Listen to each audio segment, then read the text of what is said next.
Hi friends, ನಮಸ್ತೆ. ಎಲ್ಲರೂ ಹೇಗಿದ್ದೀರಾ? ಚೆನ್ನಾಗಿದ್ದೀರಾ? ಚೆನ್ನಾಗಿದ್ದೀರಾ ಅಂತ ಭಾವಿಸ್ತಾ ಇವತ್ತಿನ ವ್ಲಾಗ್ ಸ್ಟಾರ್ಟ್ ಮಾಡ್ತಾ ಇದ್ದೀನಿ. ಬನ್ನಿ. ಸೊ ಫ್ರೆಂಡ್ಸ್, ಹೊಸ್ದಾಗಿ ನೋಡೋರು ನನ್ನ ಚಾನಲ್ನ ದಯವಿಟ್ಟು ಸಬ್ಸ್ಕ್ರೈಬ್ ಮಾಡ್ಕೊಳ್ಳಿ. ಸೊ ನೀವು ನೋಡಿದ್ರೆ ನನಗೂ ಇನ್ನೂ ಮೋಟಿವೇಶನ್ ಆಗುತ್ತೆ. ಹಾಗಾಗಿ ದಯವಿಟ್ಟು ಸಬ್ಸ್ಕ್ರೈಬ್ ಮಾಡ್ಕೊಳ್ಳಿ. ಫ್ರೆಂಡ್ಸ್, ಇವತ್ತು ಹಣ್ಣು ಮಾವಿನಕಾಯಿ ತಗೊಬನ್ನಿ ಅಂತ ಹೇಳಿದ್ನಲ್ಲ ಅವ್ರಿಗೆ. ಹಾಗೆ ಹಣ್ಣು ಮಾವಿನಕಾಯಿ ಎಲ್ಲ ತಂದಿದ್ರು. ಸೊ ಅದರಿಂದ ಚಟ್ನಿ ಮಾಡ್ಕೊಳ್ಳೋಣ ಅಂದ್ಬಿಟ್ಟು ಎಣ್ಣೆ, ಕಡಲೆ ಬೀಜ, ಹಣ್ಣು ಮಾವಿನಕಾಯಿ, ಒಂದು ಹಣ್ಣು ಮಾವಿನಕಾಯಿ ಹಾಕ್ಕೊಂಡು ಚೆನ್ನಾಗಿ ಫ್ರೈ ಮಾಡಿಕೊಂಡೆ. ಅದಾದಮೇಲೆ ಒಂದು ದಪ್ಪದ ಒಂದು ಗಡ್ಡೆಯಷ್ಟು ಈರುಳ್ಳಿ ಹಾಕ್ಕೊಂಡು ಚೆನ್ನಾಗಿ ಫ್ರೈ ಮಾಡಿಕೊಂಡೆ. ಇದು ಎಷ್ಟು ಮೆತ್ತಗಾಗಬೇಕು ಅನ್ನೋ ಒಂದು ಇಸ್ಕಿದ ತಕ್ಷಣ ಮೆತ್ತಗಾಗಿ ಹೋಗ್ಬಿಡ್ಬೇಕು. ಚೆನ್ನಾಗಿ ಫ್ರೈ ಮಾಡ್ಕೊಂಡಿದ್ದಾದಮೇಲೆ ಇದಕ್ಕೆ ಜೀರಿಗೆ, ಒಂಚೂರು ಮೆಣಸು, ಮೆಂತ್ಯ ಇಷ್ಟು ಹಾಕ್ಕೊಂಡು, ಸಾಸಿವೆ ಒಂದು ಸ್ವಲ್ಪ, ಏಕೆಂದರೆ ಇದು ಒಂದು ಸ್ವಲ್ಪ ಉಪ್ಪಿನಕಾಯಿ ಟೇಸ್ಟು ಕೊಡುತ್ತೆ. ಈ ಥರ ಸ್ವೀಟು ಖಾರ ಖಾರವಾಗಿ ತುಂಬ ಚೆನ್ನಾಗಿರುತ್ತೆ. ಇದು ಇದಂತೂ ತುಂಬ ನಮ್ಮ ಮನೆಯವ್ರ ಮುದ್ದೆಗಂತೂ ತುಂಬ ಚೆನ್ನಾಗಿರುತ್ತೆ. ಈ ಥರ ಫ್ರೈ ಮಾಡ್ಕೊಂಡಿದ್ದಾದಮೇಲೆ ಒಂದು ನಿಮ್ಗೆ ಖಾರಕ್ಕೆ ತಕ್ಕಂತೆ ಎಷ್ಟು ಬೇಕೋ ಅಷ್ಟು ಹಸಿಮೆಣ್ಸಿಕಾಯಿ ಹಾಕ್ಕೊಳ್ಳಿ. ಹಸಿಮೆಣ್ಸಿಕಾಯಿ ಬದಲು ನೀವು ಒಣಮೆಣ್ಸಿಕಾಯಿ ಆದರೂ ಹಾಕ್ಕೊಳ್ಬೋದು. ನಾನು ಇಲ್ಲಿ ಹಸಿಮೆಣ್ಸಿಕಾಯಿ ಬಳಸ್ಕೊಂಡಿದ್ದೀನಿ. ಹಾಗೆ ಇಲ್ಲಿ ಕೊತ್ತಂಬರಿ ಸೊಪ್ಪು ಹಾಕ್ಕೊಂಡೆ. ಕೊತ್ತಂಬರಿ ಸೊಪ್ಪು ಹಾಕ್ಕೊಂಡು ಈ ಥರ ಚೆನ್ನಾಗಿ ನುಣ್ಣಗೆ ಫ್ರೈ ಮಾಡ್ಕೊಳ್ಳಿ. ಅಲ್ಲೇ ಹಿಂಗೆ ಇಸ್ಕಿದ ತಕ್ಷಣ ಅದು ಒಂಥರ ಸಾಫ್ಟಾಗಿ ಆಗೋಗಬೇಕು. ಉಪ್ಪು ಹಾಕ್ಕೊಂಡು ಆಫ್ ಮಾಡಿಕೊಂಡು ಇದನ್ನು ಮಿಕ್ಸಿಲಿ ಜಾರಲ್ಲಿ ನುಣ್ಣಗೆ ಚೆನ್ನಾಗಿ ಪೇಸ್ಟ್ ಥರ ಮಾಡಿಕೊಂಡು ಚೆನ್ನಾಗಿ ರುಬ್ಕೊಳ್ಳಿ. ರುಬ್ಬಿದ್ದಾದಮೇಲೆ ಈ ಕಡೆ ನಾನು ಯಾವಾಗಲೂ ಅಷ್ಟು ಅಕ್ಕಿ ರೊಟ್ಟಿ, ರವೆ ರೊಟ್ಟಿ ಮಾಡ್ಕೊಳ್ತಾ ಇದ್ದೆ. ಜೋಳದ ಹಸಿಟ್ಟು ಮಾಡ್ಕೊಳ್ಳೋಣ ಅಂದ್ಕೊಂಡು ಜೋಳದ ಹಸಿಟ್ಟು ಹಾಕ್ಕೊಂಡು ಮಾಡ್ಕೊಳ್ತಾ ಇದ್ದೀನಿ. ಸೊ ಜೋಳದ ಹಸಿಟ್ಟು ಎರಡು ಕಲಿಸ್ಕೊಂಡು ಈ ಕಡೆ ರೊಟ್ಟಿ ಥರ ಹಾಕ್ಕೊಂಡು ಮಾಡಿಕೊಂಡೆ. ಅದಕ್ಕೂ ಇದಕ್ಕೂ ಕಾಂಬಿನೇಷನ್ ಅಂತೂ ತುಂಬ ಚೆನ್ನಾಗಿತ್ತು. ಈ ಕಡೆ ಮಧ್ಯಾಹ್ನ ಊಟಕ್ಕೆ ಅಂದ್ಬಿಟ್ಟು ಹೋಗ್ಲಿ ಎಗ್ ಬಿರಿಯಾನಿ ಮಾಡ್ಕೊಳ್ಳೋ ಅಂದ್ಬಿಟ್ಟು ಮಾಡ್ಕೊಳ್ತಾ ಇದ್ದೀನಿ. ಈ ಕಡೆ ಶುಂಠಿ, ಬೆಳ್ಳುಳ್ಳಿ, ಹಸಿಮೆಣ್ಸಿಕಾಯಿ, ಕೊತ್ತಂಬರಿ ಸೊಪ್ಪು, ಪುದೀನ ಎಲ್ಲ ಹಾಕ್ಕೊಂಡು ರುಬ್ಬಿಟ್ಕೊಂಡೆ. ಎಗ್ಗೆಲ್ಲ ಬೇಯಿಸ್ಕೊಂಡಿದ್ನಲ್ವಾ, ಎಗ್ಗೆಲ್ಲ ಬೇಯಿಸ್ಕೊಂಡು ನೋಡಿ ಈ ಥರ ಚಾಕುಲ್ಲಾದರೂ ಹಾಕ್ಕೊಂಡು ಸುಮ್ಮನೆ ಲೈಟಾಗಿ ಈ ಥರ ಚುಚ್ಕೊಳ್ಳಿ, ಅಥವಾ ಫೋರ್ಕ್ ತಗೊಂಡು ಲೈಟಾಗಿ ಈ ಥರ ಚುಚ್ಕೊಳ್ಳಿ.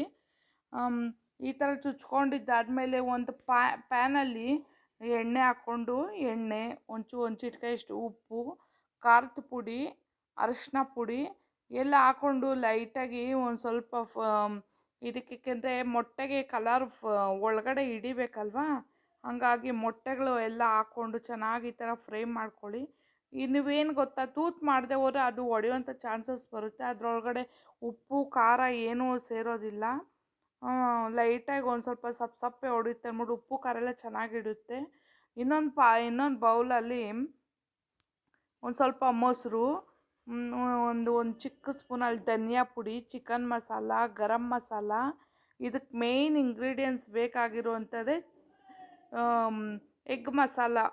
ಎಗ್ ಮಸಾಲನ ಒಂದು ಸ್ಪೂನ್ ಹಾಕ್ಕೊಂಡು ಚೆನ್ನಾಗಿ ಸ್ನ್ಯಾಶ್ ಥರ ಮಾಡ್ಕೊಂಡು ಚೆನ್ನಾಗಿ ಮಿಕ್ಸ್ ಮಾಡ್ಕೊಳ್ಳಿ, ಗಂಟಾಗದೇ ಇರೋಂಗೆ. ಸೊ ಈ ಥರ ಗಂಟಾಗದೇ ಇರೋಂಗೆ ಮಾಡ್ಕೊಳ್ಳಿ. ಈ ಕಡೆ ಇದೊಂದು ಸ್ಕಿಪ್ ಆಯಿತು, ಇದು ಇಲ್ಲಿ ವಿಡಿಯೋ ಮಾಡ್ಕೊಳ್ಳೋದಕ್ಕಾಗಲಿಲ್ಲ. ಇದಕ್ಕೆ ಎಣ್ಣೆ, ಪಲಾವ್ ಸಾಮಾನು, ಈರುಳ್ಳಿ, ಟೊಮೊಟೊ ಎಲ್ಲ ಚೆನ್ನಾಗಿ ಫ್ರೈ ಮಾಡ್ಕೊಂಡಿದ್ದಾದಮೇಲೆ ಆಗಲೇ ರುಬ್ಕೊಂಡಿದ್ನಲ್ಲ ಈರುಳ್ಳಿ, ಟೊಮೊಟೊ ಇವೆಲ್ಲ ಫ್ರೈ ಆದಮೇಲೆ ಆಗಲೇ ರುಬ್ಕೊಂಡಿದ್ನಲ್ಲ ಆ ಮಿಶ್ರಣ ಎಲ್ಲ ಹಾಕ್ಕೊಂಡು ಚೆನ್ನಾಗಿ ಈ ಥರ ಫ್ರೈ ಮಾಡ್ಕೊಳ್ಳಿ. ಈಗ ಮೊಸರು ಇದಕ್ಕೆಲ್ಲ ಪುಡಿಗಳೆಲ್ಲ ಹಾಕ್ಕೊಂಡು ಮಿಕ್ಸ್ ಮಾಡ್ಕೊಂಡಿದ್ವಲ್ಲ ಅದನ್ನ ಹಾಕ್ಕೊಂಡು ಚೆನ್ನಾಗಿ ಫ್ರೈ ಮಾಡ್ಕೊಂಡಿದ್ದಾದಮೇಲೆ ಎಣ್ಣೆ ತೇಲಬೇಕು, ಅಲ್ಲಿಗಂಟ ಚೆನ್ನಾಗಿ ಹುರ್ಕೊಂಡಿದ್ದಾದಮೇಲೆ ಈ ಕಡೆ ಅಕ್ಕಿ 1/2 ಅವರ್ ಅಕ್ಕಿ ನೆನೆಸಿಟ್ಕೊಂಡಿದ್ದೆ. ಅಕ್ಕಿ ನೆನೆಸ್ಕೊಂಡಿದ್ದಾದಮೇಲೆ ಅಕ್ಕಿ ಎಲ್ಲ ಹಾಕ್ಕೊಂಡು ನೋಡಿ, ಅಕ್ಕಿ ಎಲ್ಲ ಹಾಕಾದ್ಮೇಲೆ ಆಮೇಲೆ ನಮಗೆ ಎಷ್ಟು ಬೇಕು ಅಷ್ಟು ಅಳತೆಗೆ ತಕ್ಕಂತೆ ನೀರು ಹಾಕ್ಕೊಳ್ಳಿ. ಅಳತೆಗೆ ತಕ್ಕೊಂಡು ಎಲ್ಲ ಒಂದು ಸ್ವಲ್ಪ ಕುದಿ ಬರೋ ಗಂಟ ಕುದೀಲಿ. ಆಮೇಲೆ ಉಪ್ಪು ಹಾಕ್ಕೊಳ್ಳಿ, ರುಚಿಗೆ ತಕ್ಕಂತೆ ಉಪ್ಪು ಹಾಕ್ಕೊಂಡು ಈ ಕಡೆ ಎಗ್ಗೆಲ್ಲ ಒಂದು ಸ್ವಲ್ಪ ಫ್ರೈ ಮಾಡ್ಕೊಂಡಿದ್ವಲ್ಲ ಅದನ್ನೇ ಹಾಕ್ಕೊಂಡು ಯಾವುದೇ ಕಾರಣಕ್ಕೂ ತಿರ್ಬೋದಕ್ಕೆ ಹೋಗಬೇಡಿ. ತಿರ್ಬಿದ್ರೆ ಏನಾಗುತ್ತೆ ಹೇಳಿ, ತಿರ್ಬಿದ್ರೆ ಕೆಳಗೆ ಹೊರ್ಟೋಗುತ್ತೆ. ಹಾಗಾಗಿ ತಿರ್ಬೋದಕ್ಕೆ ಹೋಗಬೇಡಿ. ಲಿಡ್ ಕ್ಲೋಸ್ ಮಾಡಿಬಿಟ್ಟು 2 ವಿಸಿಲ್ಲು ಕೂಗಿಸಿ, 2 ವಿಸಿಲ್ ಆದಮೇಲೆ ಕೂಗ್ಸಾದ್ಮೇಲೆ ನೋಡಿ ಈಗ ಬಿರಿಯಾನಿ, ಎಗ್ ಬಿರಿಯಾನಿ ಸೂಪರಾಗಿ ಈಗ ರೆಡಿಯಾಗಿದೆ. ನೋಡಿ ಎಷ್ಟು ಚೆನ್ನಾಗಾಗಿದೆ ನೋಡಿ. ಫಸ್ಟು ನಾನು ತಿರ್ಬೋದಕ್ಕೆ ಹೋಗಲ್ಲ, ಎಗ್ಗೆಲ್ಲ ಎತ್ಕೊಬಿಡ್ತೀನಿ. ಆಮೇಲೆ ಮಸಾಲೆ ಎಲ್ಲ ಮೇಲ್ಗಡೆನೇ ಉಳ್ಕೊಬಿಟ್ಟಿರುತ್ತಲ್ವ, ಆ ಮಸಾಲೆ ಎಲ್ಲ ಮೇಲ್ಗಡೆನೇ ಉಳ್ಕೊಬಾರ್ದು, ಅಡಿ ಎಲ್ಲ ಹೋಗಬೇಕು ಅಂದ್ಬಿಟ್ಟು ಫಸ್ಟ್ ಎಲ್ಲ ನೀಟಾಗಿ ಚೆನ್ನಾಗಿ ಎಲ್ಲ ತಿರುಗ್ಕೊಬಿಡ್ತೀನಿ. ತಿರ್ಗ್ಕೊಂಡಿದ್ದಾದಮೇಲೆ ಆಮೇಲೆ ಸರ್ವ್ ಮಾಡಿ ಕೊಡ್ತೀನಿ. ಏನಾಗುತ್ತೆ ಅಂದರೆ ನಾವು ಸೌಟಲ್ಲೆಲ್ಲ ಕಲಿಸುವಾಗ ಅದು ಎಲ್ಲ ಆಫ್ ಆಗಿ ಇದಾಗೋಗುತ್ತೆ. ಸೊ ಹಂಗಾಗಿ ಮಕ್ಕಳಿಗೆಲ್ಲ ಹಾಕ್ಕೊಟ್ಟೆ.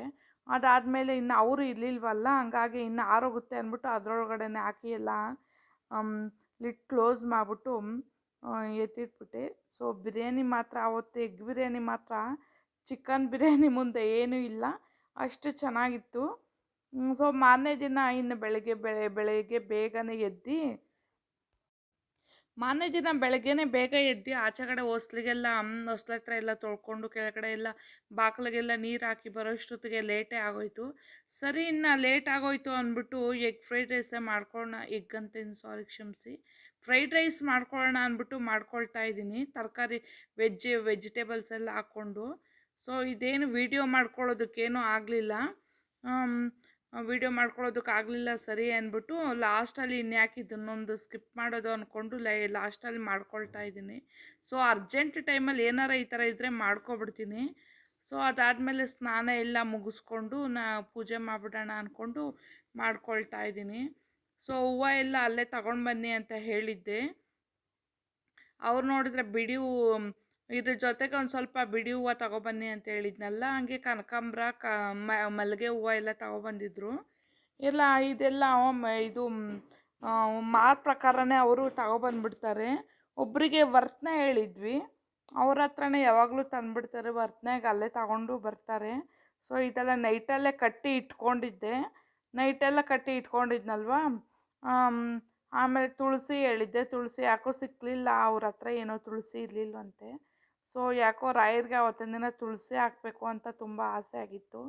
ಸರಿ ಸಿಕ್ಕಲಿಲ್ಲ ಅಂದ್ಬಿಟ್ಟು ಹಾಗೆ ಇನ್ನೇನು ಮಾಡೋದು ಅಂದ್ಬಿಟ್ಟು ಇರೋದ್ರಲ್ಲೇ ಪೂಜೆ ಮಾಡೋಣ ಅಂದ್ಬಿಟ್ಟು ದೀಪ ಎಲ್ಲ ಹಚ್ಚಿ ಮಾಡ್ಕೊಳ್ತಾ ಇದ್ದೀನಿ. ಸೊ ಏನೇ ನಾವು ಎಷ್ಟೇ ಬೆಳಗ್ಗೆಯಿಂದ ಸಂಜೆ ಗಂಟೆ ಎಷ್ಟೇ ಕೆಲಸ ಮಾಡಿದ್ರೂ ನಮಗೆ ಒಂದು ಸ್ವಲ್ಪ ಸಮಾಧಾನ ಅಂತ ಸಿಗೋದು ದೇವ್ರ ಮನೆ ಒಳಗಡೆನೇ ಅಲ್ವಾ, ನಾವು ಹೆಣ್ಮಕ್ಳಿಗೆ. ಹಾಗಾಗಿ ಆ ಕೆಲಸ ಎಲ್ಲ ಮಾಡಿರೋದೆ ಎಲ್ಲ ಪೇನ್ ಎಲ್ಲ ಹೊರ್ಟೋಗುತ್ತೆ. ನೆಮ್ಮದಿಯಾಗಿ ಒಂದು 1/2 ಅವರ್ ದೇವ್ರ ಮನೇಲಿ ಕಾಲ ಕಳೆದ್ರೆ ಮನಸ್ಸಿಗೂ ಎಷ್ಟೋ ಖುಷಿ ಸಿಗುತ್ತೆ. ನಾವು ಬೆಳಗ್ಗೆಯಿಂದ ಸಂಜೆ ಗಂಟೆ ಎಷ್ಟೋ ಯೋಚನೆ ಮಾಡ್ತಾ ಇರ್ತೀವಲ್ಲ, ಅದೆಲ್ಲ ನಮಗೆ ಎಲ್ಲ ಮರೆಯುವಂಥ ಒಂದು ಶಕ್ತಿ ಕೊಡಲಿ ಭಗವಂತ, ಎಲ್ಲರನ್ನೂ ಚೆನ್ನಾಗಿ ಕಾಪಾಡಲಿ ಅಂತ ಕೇಳ್ಕೊಳ್ಳುವಂಥ ಒಂದೇ ಒಂದು ಪ್ಲೇಸು ಅಂದರೆ ದೇವ್ರ ಮನೆ. ಸೊ ತುಂಬ ಚೆನ್ನಾಗಿತ್ತು ಆವತ್ತಿನ ಪೂಜೆ ಅಂತೂ.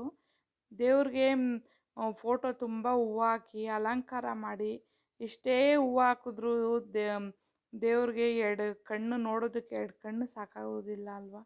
ಸೊ ಆವತ್ತಿನ ಪೂಜೆ ಅಂತೂ ತುಂಬ ಚೆನ್ನಾಗಿತ್ತು. ಸೊ ಫ್ರೆಂಡ್ಸ್, ಇವತ್ತಿನ ಪೂಜೆ ಇದಾಗಿತ್ತು. ಸೊ ನೆಕ್ಸ್ಟು ಇನ್ನು ಸಾಂಬಾರು ಮಾಡ್ಕೊಳ್ಳೋಣ ಅಂದ್ಕೊಂಡು ಮಾಡ್ಕೊಳ್ತಾ ಇದ್ದೀನಿ. ಹಾಗೆ ಪೂಜೆ ಎಲ್ಲ ಆದ ತಕ್ಷಣ ಮೋನಿಕಾನ ಎಲ್ಲ ಕರ್ಕೊಂಡು ಬಂದಿದ್ದೆ. ಹಾಗೆ ಇನ್ನು ಅಲ್ಲೇ ಎಲ್ಲ ಇಳಿದ್ಬಿಟ್ಟು ಸೊಪ್ಪೆಲ್ಲ ತಗೊಬರೋಣ ಅಂದ್ಕೊಂಡು ಅಲ್ಲೇ ಅಂಗಡಿ ಹತ್ರನೇ ಎಲ್ಲ ಸೊಪ್ಪೆಲ್ಲ ತಗೊಂಡು ಬಂದೆ. ಸೊ ಮಿಕ್ಸ್ ಸೊಪ್ಪೆಲ್ಲ ತಗೊಂಡು ಬಂದಿದ್ದೆ. ಇದ್ರ ಜೊತೆಗೆ ಸಬ್ಸಿಗೆ ಸೊಪ್ಪು ಒಂದು ಸಿಕ್ಕಲಿಲ್ಲ ನನಗೆ. ಸಬ್ಸಿಗೆ ಸೊಪ್ಪು ಸಿಕ್ಕಲಿಲ್ಲ ತಡಿ ಅಂದ್ಬಿಟ್ಟು ಎಲ್ಲ ಬಿಡಿಸಿ ಎಲ್ಲ ನೀಟಾಗಿ ಎಲ್ಲ ಚೆನ್ನಾಗಿ ತೊಳೆದಿಟ್ಕೊಂಡೆ. ಸೊ ಇದ್ರ ಜೊತೆಗೆ ಪಾಲಕ್ ಸೊಪ್ಪಿನ ಜೊತೆಗೆ ಮೆಂತ್ಯ ಸೊಪ್ಪು ಇತ್ತಲ್ಲ, ಮೆಂತ್ಯ ಸೊಪ್ಪು ತಡಿ ಹಾಕೋಣ ಅಂದ್ಕೊಂಡು ಹಾಕ್ಕೊಂಡೆ. ಸಬ್ಸಿಗೆ ಇರಲಿಲ್ಲ ಅಂದ್ಬಿಟ್ಟು ತಡಿ ಇನ್ನೇನು ಮಾಡೋದು ಅಂದ್ಬಿಟ್ಟು ಇವೆರಡೇ ತಗೊಂಡೆ. ನಾನು ಯಾವಾಗಲೂ ಅಷ್ಟೇ ಮಿಕ್ಸ್ ಸೊಪ್ಪು ಹಾಕಿದ್ರೆ ತುಂಬ ಚೆನ್ನಾಗಿರುತ್ತೆ ಅಂದ್ಬಿಟ್ಟು ಯಾವಾಗಲೂ ಅಷ್ಟೇ ಇದೇ ಥರ ಮಾಡೋದು. ಅದೇ ಸಬ್ಸಿಗೆ ಸೊಪ್ಪು ಇನ್ನು ಮಿಸ್ ಆಯಿತು, ಇನ್ನೇನು ಮಾಡೋದಕ್ಕಾಗಲ್ಲ ಅಂದ್ಬಿಟ್ಟು ಇದನ್ನೇ ಒಂದು 2 ಟೈಮ್ ಚೆನ್ನಾಗಿ ಎಲ್ಲ ನೀಟಾಗಿ ಫ್ರೆಶ್ಶಾಗಿ ಎಲ್ಲ ಚೆನ್ನಾಗಿ ಉಪ್ಪು ಹಾಕ್ಕೊಂಡು, ಯಾವುದೇ ಸೊಪ್ಪು ತಗೊಬನ್ನಿ ಫಸ್ಟೇ ನೀವು ಉಪ್ಪು ಹಾಕ್ಕೊಂಡು ಚೆನ್ನಾಗಿ ತೊಳೆದಿಟ್ಕೊಬಿಡಿ. ಏಕೆಂದರೆ ಸಣ್ಣ ಪುಟ್ಟ ಎಲ್ಲ ಹುಳ ಇರುತ್ತೆ, ಅವರು ಔಷಧಿಗಳನ್ನೆಲ್ಲ ಚೆನ್ನಾಗಿ ಹೊಡೆದಿರ್ತಾರೆ, ಸೊಪ್ಪು ಚೆನ್ನಾಗಿ ಬರಲ್ವಲ್ಲ. ಈ ಕಡೆ ಹೆಸ್ರು ಕಾಳು ಹಾಕ್ಕೊಂಡು ಚೆನ್ನಾಗಿ 2 ವಿಸಿಲ್ ಹಾಕ್ಕೊಂಡು ಕೂಗಿಸ್ಕೊಂಡು ಚೆನ್ನಾಗಿ ಬೇಯಿಸಿಟ್ಕೊಂಡಿದ್ದೀನಿ. ನೀವು ಹೆಸರು ಕಾಳು ಬದಲು ಅವರೆಕಾಳಾದರೂ ಹಾಕ್ಕೊಳ್ಬೋದು. ಅವರೆಕಾಳು ಹಾಕಿದ್ರೆ ಇನ್ನೂ ಚೆನ್ನಾಗಿರುತ್ತೆ ಟೇಸ್ಟು. ಇದ್ರ ಬದಲು ಅವರೆಕಾಯಿ ಆದರೂ ಹಾಕಿ ಅವರೆಕಾಳಾದರೂ ಹಾಕ್ಬೋದು. ತುಂಬ ಚೆನ್ನಾಗಿರುತ್ತೆ ಇದು ಟೇಸ್ಟ್. ಆಮೇಲೆ ಸೊಪ್ಪೆಲ್ಲ ತೊಳೆದಿಟ್ಕೊಂಡಿದ್ನಲ್ವಾ, ಸೊಪ್ಪೆಲ್ಲ ತೊಳೆದಿಟ್ಕೊಂಡಾದ್ಮೇಲೆ ಸೊಪ್ಪೆಲ್ಲ ಹಾಕ್ಕೊಂಡು ಬೇಯಿಸ್ಕೊತಾ ಇದ್ದೀನಿ. ಇದ್ರ ಜೊತೆಗೆ ಒಂದು ದಪ್ಪ ಗಡ್ಡೆ, ಒಂದು ಈರುಳ್ಳಿ, ಟೊಮೊಟೊ, 2 ಗಡ್ಡೆ ಆಗೋಷ್ಟು ಬೆಳ್ಳುಳ್ಳಿ, ಆಮೇಲೆ ಒಣಮೆಣ್ಸಿಕಾಯಿ ಒಂದು 5-6 ಒಣಮೆಣ್ಸಿಕಾಯಿ ಹಾಕ್ಕೊಂಡು ಚೆನ್ನಾಗಿ, ನಾನೇನು ಏನು ಮುಚ್ಚೋದಕ್ಕೆ ಹೋಗಲ್ಲ, ಈ ಥರ ಬೇಯಿಸ್ಕೊಬಿಡ್ತೀನಿ. ನೋಡಿ ಈಗ ಇದೆಲ್ಲ ಬೆಂದಿದ್ದಾದಮೇಲೆ ಒಂದು ಬಸಿಯೋದ್ರಲ್ಲಿ ಹಾಕ್ಕೊಂಡು ಬಸ್ಕೊಬಿಡ್ತೀನಿ. ಬಸ್ಕೊಂಡು ಇದಾದ ತಕ್ಷಣ ಇದು ಆರಾದಮೇಲೆ ಒಂದು ಸ್ವಲ್ಪ ಮೀಡಿಯಮ್ ಆಗಿ ರುಬ್ಕೋತೀನಿ. ನುಣ್ಣಗೆ ಯಾವತ್ತೂ ಅಷ್ಟೇ ಮೊಸೊಪ್ಪಿಗೆ ನುಣ್ಣಗೆ ರುಬ್ಕೊಳ್ಳೋದಕ್ಕೆ ಹೋಗ್ಬೇಡಿ. ನುಣ್ಣಗೆ ರುಬ್ಬಿದಷ್ಟು ಟೇಸ್ಟ್ ಅದರಲ್ಲಿ ಸಾರಾಂಶ ಏನೂ ಇರೋದಿಲ್ಲ. ಇಷ್ಟು ಬೇಕಾ ಅಷ್ಟು ಒಂದು ಮೀಡಿಯಮ್ ಆಗಿ ರುಬ್ಕೊಳ್ಳಿ. ಸಾಂಬಾರು ತೆಳ್ಳೆ ಆಗೋಗುತ್ತೆ. ಸೊ ಎಷ್ಟು ಬೇಕಾ ಅಷ್ಟು ನೀರು ಹಾಕ್ಕೊಂಡು, ಕನ್ಸಿಸ್ಟೆನ್ಸಿಗೆ ಬೇಕಾದಷ್ಟು ನೀರು ಹಾಕ್ಕೊಂಡು ಹದ ನೋಡಿಕೊಂಡು, ಸೊ ಈಗ ಎಷ್ಟು ಬೇಕಾ ಅಷ್ಟು ನೀರು ಹಾಕ್ಕೊಂಡು ಇಟ್ಟೀನಿ. ಸೊ ಇದಾದಮೇಲೆ ಉಪ್ಪು ಹಾಕ್ಕೊಂಡೆ, ರುಚಿಗೆ ತಕ್ಕಂತೆ ಉಪ್ಪು ಹಾಕ್ಕೊಂಡು, ಆಮೇಲೆ ಒಗ್ಗರಣೆ ಕೊಡಬೇಕಲ್ಲ, ಒಗ್ಗರಣೆ ಪಾತ್ರೆ ಎತ್ಕೊಂಡು ಒಗ್ಗರಣೆ ಕೊಟ್ಕೋತಾ ಇದ್ದೀನಿ. ಈ ಪಾತ್ರೆ ಅಂತೂ ನನಗಂತೂ ತುಂಬ ಇಷ್ಟ ಆಯಿತು. ಇದು ತುಂಬ ದಿನದಿಂದ ಹುಡುಕ್ತಾ ಇದ್ದೆ, ಈ ಪ್ರಾಡಕ್ಟ್ ಸಿಕ್ಕಲಿಲ್ಲ ಅಂದ್ಬಿಟ್ಟು. ಸೊ ಒಂದು ಮಾಲ್ಗೆ ಹೋಗಿದ್ನಲ್ಲ, ಅಲ್ಲೊಂದು ಮಾಲಲ್ಲಿ ತಗೊಂಡೆ. ಈ ಪಾತ್ರೆ ತುಂಬ ಇಷ್ಟ ಆಯಿತು. ಸೊ ಎಣ್ಣೆ, ಸಾಸಿವೆ, ಕರಿಬೇವು ಇಷ್ಟು ಹಾಕ್ಕೊಂಡು ಒಗ್ಗರಣೆ ಕೊಟ್ಕೊಳ್ತೀನಿ. ಸೊ ನಾನು ನಾನ್ ವೆಜ್ ಒಂದು ಐಟಮ್ಸ್ ಒಂದು ಬಿಟ್ಟು ಇನ್ನು ಪ್ರತಿ ಸಾಂಬಾರಿಗೂ ಅಷ್ಟೇ ಒಗ್ಗರಣೆನೇ ಹಾಕ್ಕೊಳ್ತೀನಿ. ಸೊ ಸಾಂಬಾರು ಮಾತ್ರ ತುಂಬ ಚೆನ್ನಾಗಿತ್ತು ಫ್ರೆಂಡ್ಸ್. ಸೊ ಇವತ್ತಿನ ವ್ಲಾಗ್ ಇದಾಗಿತ್ತು. ದಯವಿಟ್ಟು ನನ್ನ ಚಾನಲ್ನ ಸಬ್ಸ್ಕ್ರೈಬ್ ಮಾಡ್ಕೊಳ್ಳಿ. ನನಗೆ ತಿಳಿದಿರೋ ಮಟ್ಟಿಗೆ ನನ್ನಲ್ಲಿ ಏನೇನು ಅಡುಗೆಗಳು ಬರುತ್ತೋ ಅದು ಪ್ರತಿಯೊಂದು ನಿಮಗೆ ಅಪ್ಡೇಟ್ ಮಾಡ್ತಾ ಇರ್ತೀನಿ. Thank you.